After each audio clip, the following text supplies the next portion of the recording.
Olá, pessoal! Nessa aula falaremos sobre o pâncreas e a função que ele tem no sistema digestório para produzir enzimas do suco pancreático e também no sistema endócrino, ao produzir hormônios que controlam o nível de açúcar no sangue.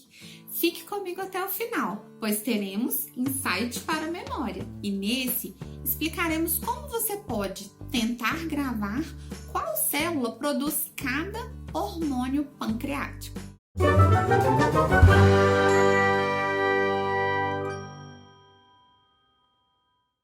Com as informações desse vídeo, você possivelmente conseguirá resolver a maioria das questões relativas a esse órgão. Vamos lá? As funções dessa glândula mista estão divididas em dois sistemas, o sistema endócrino e digestório, como eu havia dito. O que significa uma glândula mista? No corpo do pâncreas, ao longo do órgão pâncreas, a gente tem células que produzem substâncias e essas substâncias saem dessas células através de ductos, de tubos, tá? Tubos ocos, como se fossem canudinhos, que fazem com que a secreção que passe dentro deles seja entregue em algum lugar. No caso da porção exócrina, né? O que entrega? O suco pancreático no intestino. Por que a gente fala que é uma glândula mista? Porque além dessas células que apresentam ducto, existem células que não apresentam ducto, mas que também produzem substâncias que serão entregues em algum lugar. Como que elas fazem para entregar essas substâncias? Por difusão, ela passa a célula produz a substância e passa para os vasos sanguíneos que estão ao redor dela. Aqui eu trago para vocês uma imagem que vai nos ajudar muito até a percepção do pâncreas, tá? Enquanto um órgão que apresenta cabeça, região de corpo e região de cauda.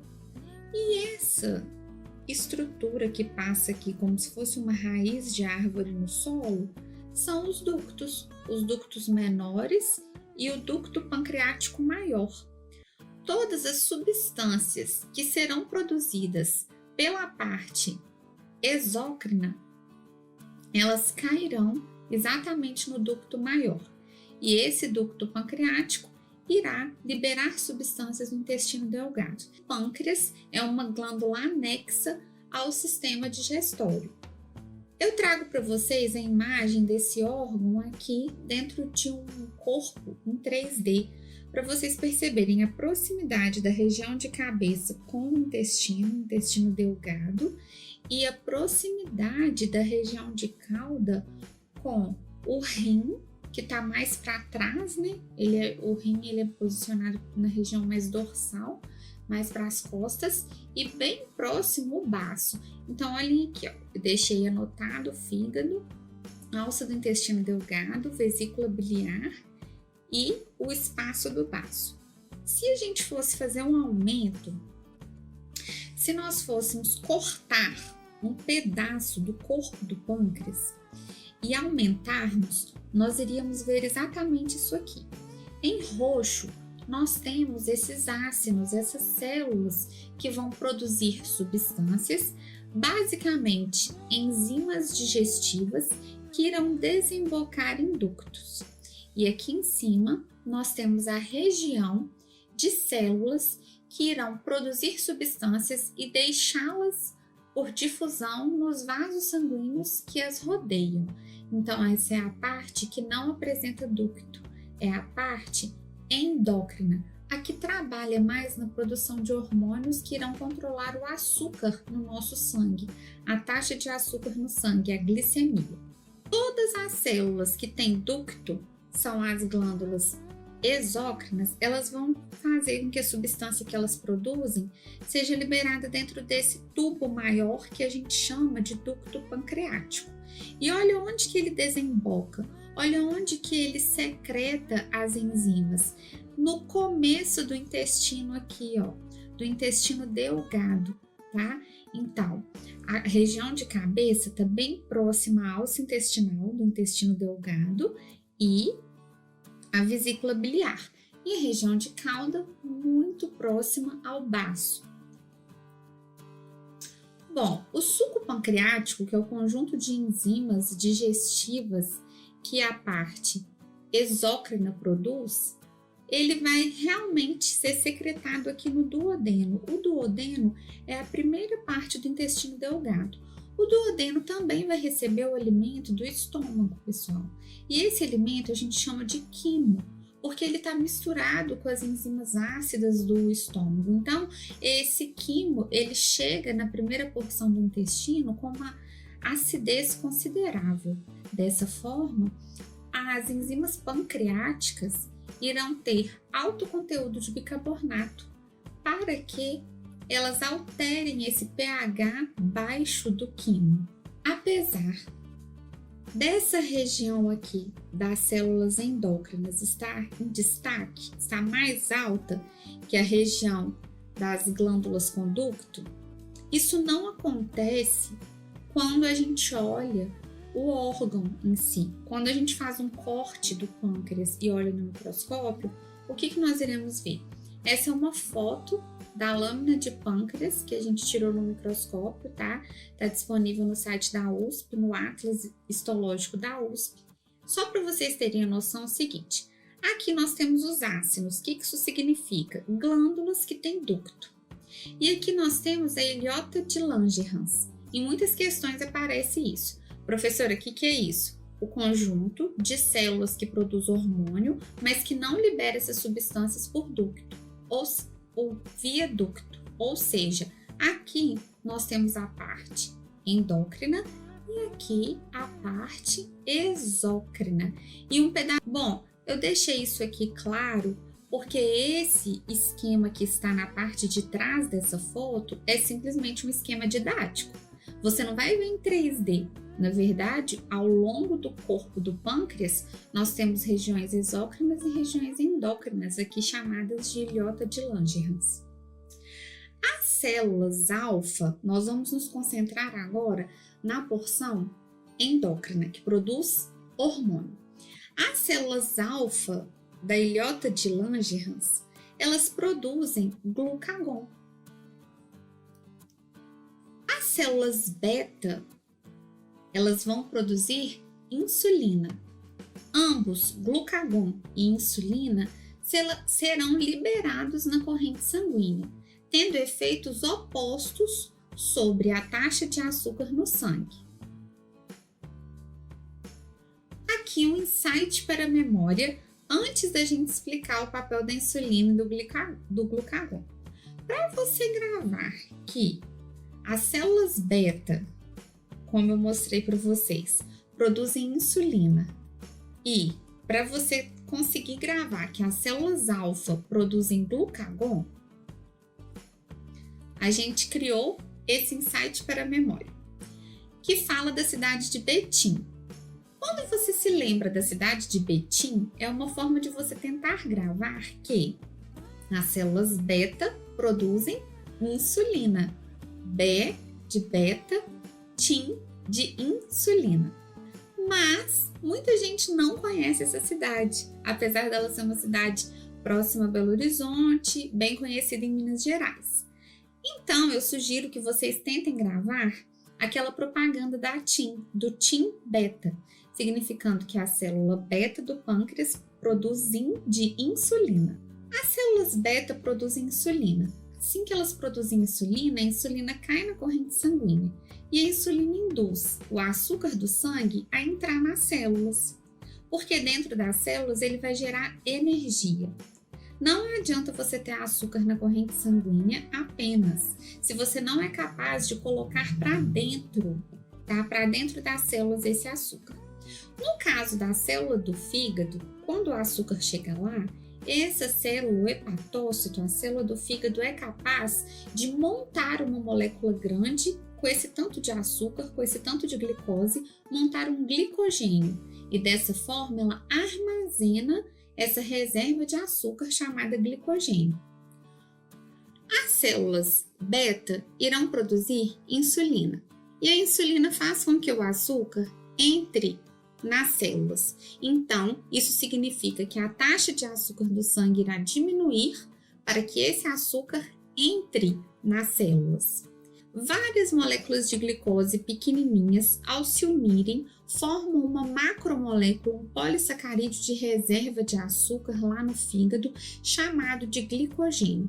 Quando nós estamos em período de jejum, entre as refeições ou durante uma noite de sono ou um exercício físico prolongado, o glucagon cai na corrente sanguínea, porque há uma baixa quantidade de açúcar no sangue.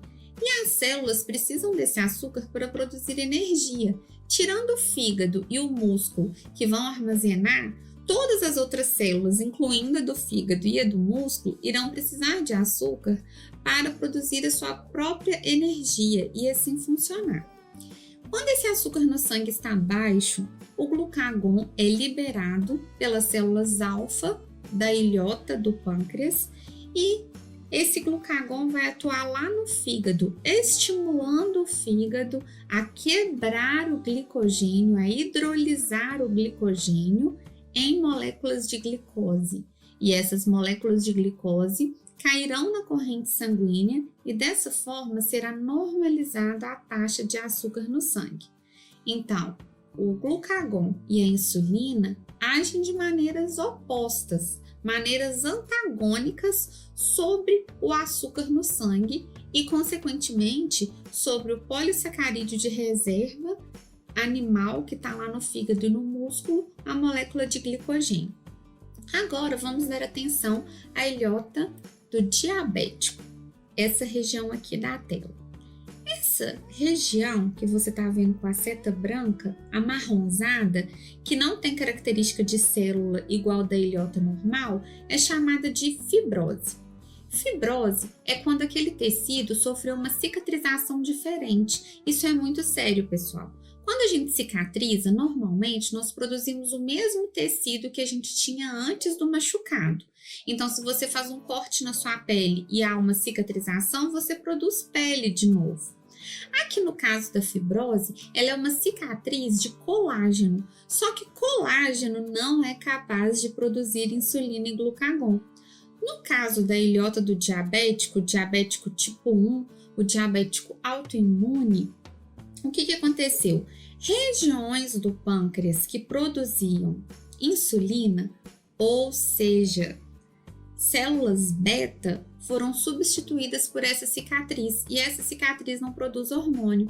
É assim que há uma baixa produção de insulina e uma incapacidade, em consequência, de colocar para dentro das células o açúcar do sangue, uma vez que a insulina não está sendo produzida em quantidade aceitável, em quantidade necessária para fazer essa ponte que induz o açúcar, a glicose, a sair do sangue e entrar nas células. A doença diabetes mellitus é causada por uma deficiência na produção de insulina ou uma ausência de resposta à insulina lá nas células onde ela deveria atuar.